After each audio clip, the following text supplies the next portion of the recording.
We're all about turning a crappy situation into something positive. $250,000 of credit card debt. Still remember the day when no one turned up. Throw it in the garbage and start from scratch. I could give myself a chance, so I started something.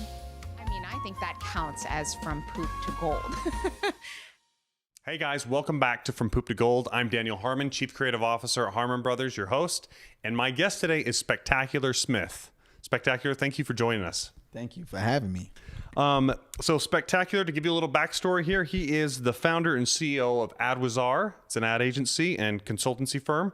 Yes. As well as he has his own record label, Mula Music Group, right? And your agency, Adwazar, represents names like Bow Wow, Soulja Boy, and Kevin Gates, and major brands like Pepsi, Snickers. You just blow different people up like crazy. And my favorite, you also you're famous for making Grumpy Cat huge, right? Yes. Grumpy Cat is the cat. Yeah. He's also passed, so moment of silence for Grumpy Cat. But awesome. So give us a little bit of backstory. Give us a little backstory on you. How did you end up here? I was on tour in 2009. My group is called Pretty Ricky. So we was doing sold out shows. We was getting paid like close to, a little over $50,000 a show at the time. And we was just on stage all the time. And one day I was behind the stage, and one of my guys named Matty J hit me up, getting a referral fee, of course, to try to bring me to a platform called My Likes. And this was a way that you can actually post on Twitter and get paid off of the traffic. Okay. And now they got bought out by Amazon, and Uber actually split their engineer talent, so they no longer exist. But I made a killing off these guys. Like every influencer, they had over 100,000 influencers. So out of 100 million users on Twitter, I was top 5 in advertising dollars on the whole Twitter platform. Oh, wow. Yeah. So I was 90% of the time I was number 1. But sometimes I drop down to number 2 or number 3, but then I go right back up to number 1. And I was making like $5,000 a day.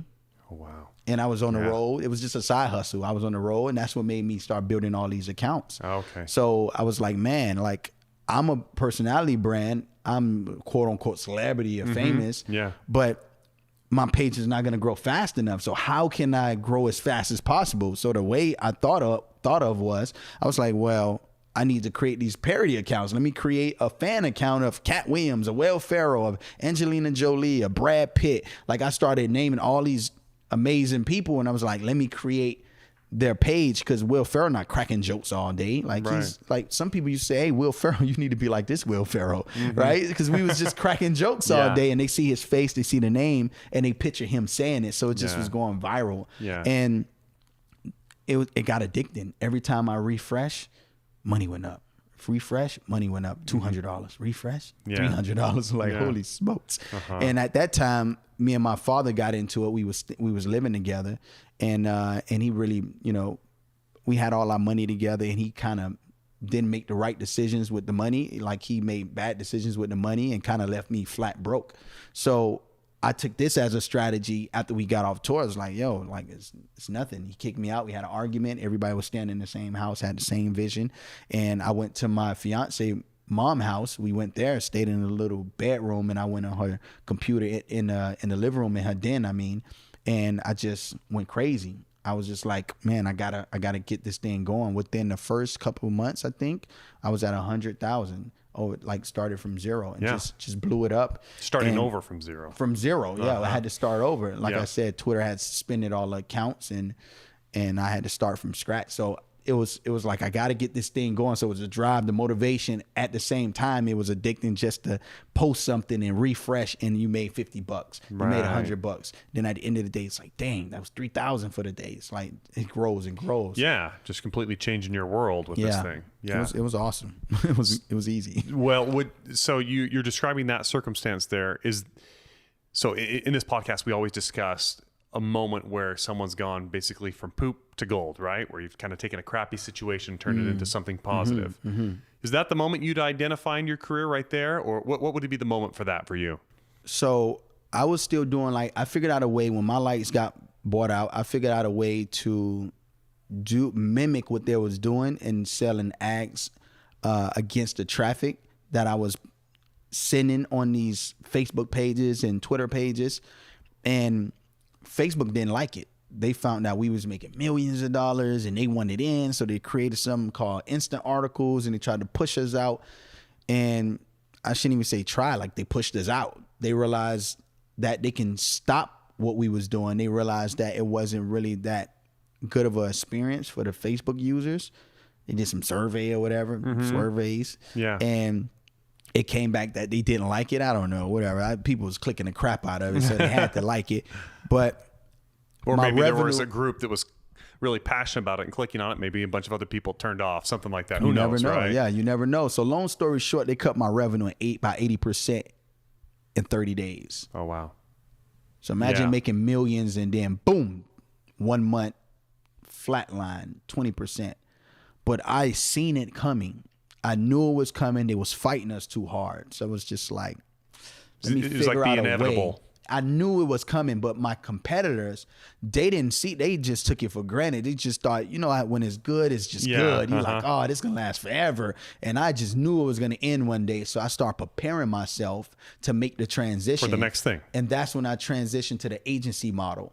So I took my expertise and transitioned to the agency model because it was no longer helping those celebrities. I was growing the followers, and that's when I said the light bulb went on. It's like, hold up, 79 million followers. Well, okay, that's a lot of followers. So how can I make that into more of a service-based business? So I had to learn a service-based business because I went from partnerships to service-based business literally overnight. I had to get clients. I had to learn sales. I didn't know sales. I had to learn sales. I had to do my own sales calls when I first started. And learn sales, learn how to do marketing, paid media.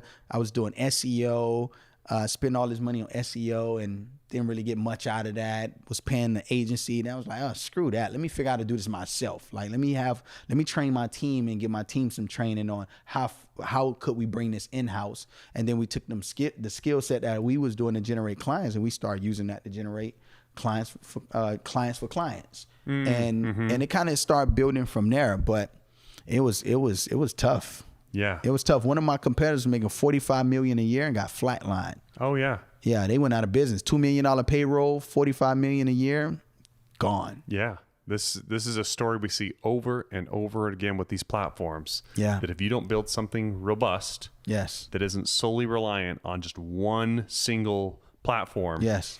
If you don't build a healthier business than that, they can change something on you overnight, and it Game literally is over. just game over. Game over. Yeah, so it went from revenue dropping by 80% to 3 years later, eating 5,000. Yeah. That's amazing. At number 262, 1,600% growth. So it was like, I see everything as a counterpunch. Yeah. So I literally got my face smashed in. Yeah. But as somebody swinging, it's an opening. So you got to figure out what's that opening. Yep. Because as you're swinging, your face is wide open. So I got punched hard as hell. But when I looked and I thought back, I was like, what is the lesson here?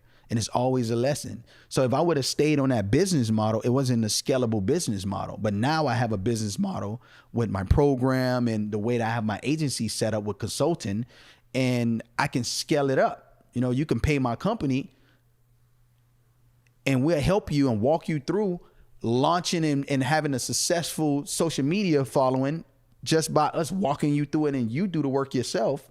So we have the white glove, we have the consultant model that's scalable, where we can mentor and coach as many people as possible. Yeah. And then we have the Help program them model. do it themselves, but you're going to guide them along, or they Right. can do it themselves And entirely. Exactly. And we Yeah. just give them little Just give 'em all weekly the coaching. education. And that's it. So I would have never even thought of this. So Yeah. now I go from, making a few million to now being able to make $1 million a month. Yeah. So it's totally like a blessing. And I was devastated at the time, but I knew it was coming. So I prepared myself so it wasn't that impactful to me. But it still kind of hurt just to know, like, what am I going to do? Like, I'm trying something new. Is this going to work? Get my whole team behind it, making sure they still feeling good. I had one guy quit on me because he felt like the boat was sinking. So he jumped ship. But now he's like looking at Instagram pages to see if we still alive. Yeah, we still alive. He 5,000. Yeah. Entrepreneur 360 award. Like, we're winning over here. And that's how it is sometimes. Yeah. Man. absolutely. You, like you said, unless you go to that low, sometimes Yeah. you don't dig deep enough Yes. to solve those real problems. Absolutely. Yeah, that's amazing. Now we're helping so many people now. Yeah. So let's talk about that a little bit. How you collaborate with others. How do you go about networking so that you attract people, to Adwazar, to your thing? What are your strategies there? Yeah, man, it's just letting people know what I do. You'll be surprised who's looking for me, right? They don't even know where to start, where to look. They have this pain point in like, man, I'm freaking suck at social media. Like I need clients, or I have this campaign. I need this type of awareness, or I need influencers. I don't know how to talk. They're a pain in the butt. I can't get in contact with them. They're not posting it's so many things. And since I'm actually on the artist side, musician, creative side, and the business entrepreneur side, I can merge both worlds and I can communicate. And the difference between, and I don't even really call it an agency. So the separate perspectives is a lot of what helps you bring that together. Yeah, is the fact that you've done both yourself. Exactly. So when people talk to me, I can pretty much have a conversation and bring people in because I know how to communicate with them. Yep. Because a lot of agencies, they have the people who want to spend the money, but they don't have the influencers. But I have the influencers getting the agency. So it's like a total monopoly for me when it comes to having access to all these influencers, and at a drop of a dime, I can launch something on their page without even talking to them. Yeah. Because they trust me. They understand because I could talk their language. So when I tell people certain things and I communicate with them on what I do, they just like, yo, let me jump on. We have a qualification process and we screen them and we make sure we like them and we believe in their brand, and then we jump on board with them and we partner with them and blow it up. Awesome. How do you talk to me about your creative process? Obviously, you've got a team now. Not all the brilliance is just coming from you, right? How do you go about empowering and extracting that creativity from your team? Yeah, I just let them flow, man. I don't make decisions for them.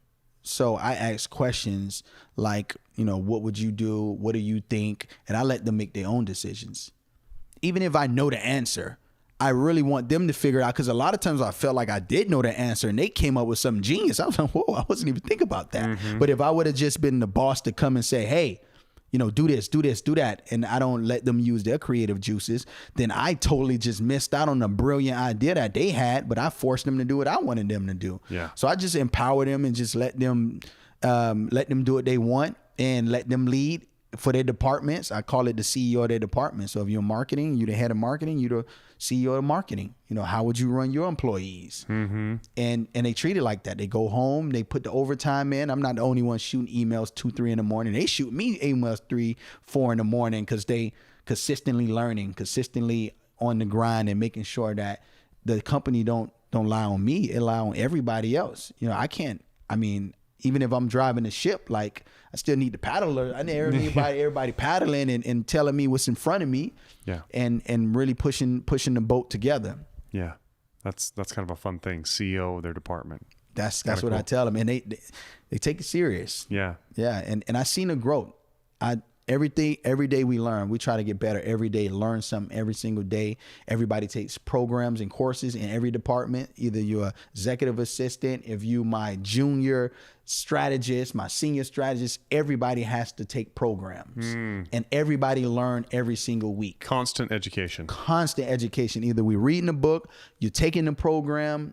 Every single day they dedicate some time to learning more, to get better at the department. I love that. That's fantastic. Anything cool you've got coming up that you want to let our audience know about? Always got good stuff. Yeah, I know. Yeah, so I just got off tour, the Millennial Tour, which was the second highest grossing tour of the nation. So I just got off that a couple months ago. We're planning on another tour. Right now I'm deciding to launch some more companies. So I got more coming. Companies Plural. with an S. Companies with an S. So I'm looking for some CEOs right now. Yeah. But it's good. I'm focusing on the academy right now, the Spectacular Academy, and really trying to help as many people as possible, because I know people don't really know how to make passive income online. They don't know how to do it from a social media follower, and they want to be a thought leader and they want to be a credible person in their field, but they don't have any credibility because they got 10 followers, 15 followers, but I can help them with that and blow it up for them. You know, I'm gonna keep saying it, blow it up. And the last thing I'm doing, an entrepreneur just called book. the company that. Blow it up. Blow it up. Hey, Adwazar, blow it up. Yeah. I'm actually doing helpmegoviral.com. Oh, cool. Yeah. That's a good domain. Yeah, I already got it. Don't even try to go get it. So helpmegoviral.com is a forward you to my actual my program. So that'll be good. So everybody who want to actually sign up to my free training, you can go to helpmegoviral.com. So that's where our audience should look you up. Yeah, I'm gonna actually give you the links, and then they can actually click it down below. But that'll be better for them. And that's the easiest way to find you then. Helpmegoviral.com. Helpmegoviral.com is to take them straight to the actual landing page to put their information in to register and actually see because I don't know, sometimes it maxes out a lot of times. Yeah. So if it's actually a available spot, then they can just jump in and get some training, some free training. Cool. Very cool. Yeah, but that's what I forgot. I have a entrepreneur book coming out. Called A Spectacular Entrepreneur. You're the author. I'm the author. Awesome. I already have 16 chapters written already. Oh. And either I'm gonna give it away for free or I'm gonna do a deal with Simon & Schuster. So I don't know. What's the timeline on that one? So right now I'm in editing mode. Okay. And when they reached out to me, I was super busy at the time, but now I got my creative juices flowing again. So I'm really, right now is either I'm gonna add interviews in from successful entrepreneurs, but right now is 100% just me. Okay. But then I can add the stories in from the entrepreneurs. I add some stories in for myself, and then the book is complete. So I don't know what the subtitle is going to be. I think it was a step-by-step roadmap to mastering affluence, social media, and success. Oh, okay. Very cool. Yeah. Look out for that. In a millennium. Oh, okay. Yeah. Awesome. So it's coming soon. Book coming soon. And then I have my podcast, The Spectacular Experience, which is the #1 music podcast on a top 200. Awesome. Hit #1 on that. So The Spectacular Experience, we'll put that link below too. It's 5-star rating. So if you see that, rate this 5-star if you love this podcast. And also check me out to subscribe and everything. Oh, and then my YouTube, I'm launching that also. So I'm busy right now. I'm busy right now. I'm busy right now. Yeah, just a little bit. And he sleeps 2 hours a night. That's his secret to success. Done. Book reading. Very cool. Well, thank you so much for joining us on the podcast Spectacular. Thank you. I've got a little gift here from our clients. Thank you. Oh man, I love Hook you gifts. up a little bit there, and then as well. Thank you. A book of our own there, From Poop to Oh Gold. man, from poop to gold. There you go. Yep. Thank you, man. That's a little bit more about Harmon Brothers culture. This is awesome. 3 of the pillars of our success of creative culture, creative partnerships, and creative processes. So thanks again for letting us come to your house. This place is lovely. This is literally a couple miles away from where I used to live and sell alarm systems door to door. Wow. But really cool. I'm not going to say where this is just for privacy. But anyway, again, thanks for making time for this Spectacular. Really appreciate it. Thank you for having me. And thank you guys for watching and listening, and make sure to like, comment, subscribe, all that good stuff. And we'll see you on the next one.